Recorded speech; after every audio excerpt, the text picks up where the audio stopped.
Concord and Fairmont State getting ready for a pivotal MEC matchup. We break down the Friday night contest with libero Allie Davis. I'm Wes McKinney, and Allie, we look back. You guys just went through a extremely tough stretch in your schedule. The top two teams in the MEC North, Wheeling, West Liberty, and then the top team in the MEC South with West Virginia State. It doesn't get any easier with the Falcons, but some good fights from you guys the last 2-3 times out. What have you guys learned about your team despite the losses over these last 2 or 3 games? What I've learned is we have to have more energy overall. It's a contest of who wants it more, especially with these bigger teams. We have to go out there and we have to give it our all. It's just who wants it more. Okay, let's talk about your recent stretch of play. Not this week, but a week ago, you were named the MEC Defensive Player of the Week. You've been averaging anywhere between 5 and 6 digs per set. So what has kind of changed in your game individually to really hike up the leaderboard in digs per set in the Mountain East Conference? Well, I'm going to be honest with you. I don't look at my stats, but I do that for a reason because I don't want it to be I'm trying to just get my stats up. I'm doing it for the team. I want to be the best libero I can be for us, and I just don't want it to be about me, so it helps me put the pressure off.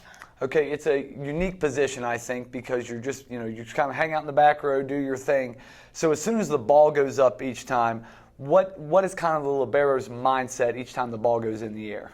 Yeah, I'm looking around at where all the hitters are at on the other side of the net, so I know if they're going to run a trick play, who's up, if it's a lefty or a right-handed person. I need to know what's going on, and then I'm looking at where the setter's at.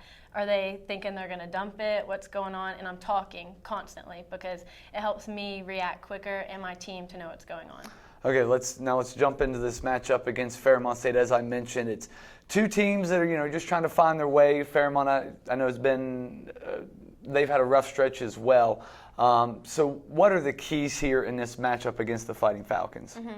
I think what we're going to have to do is lessen our own errors. Serving, we have to serve aggressively, but with that comes a chance of making an error. But I think the main thing in volleyball is communication and who wants it more. That's all we got to do.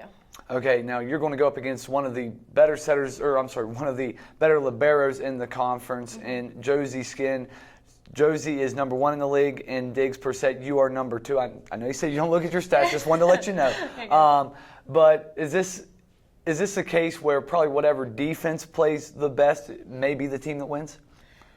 You could say that. I do respect her for everything she goes after. It's very impressive, so I have to give her that. But I don't know. I just think it's all around. I don't think defense strictly wins the game. I think it's setter's decisions is so important. So which setter is going to make the best decision as to who's going up against which block, that plays a huge role. Concord going for its 9th home win in 10 tries. It should be a fun contest whenever the Mountain Lions and the Fighting Falcons get it underway Friday night at the Carter Center. We thank you much for watching.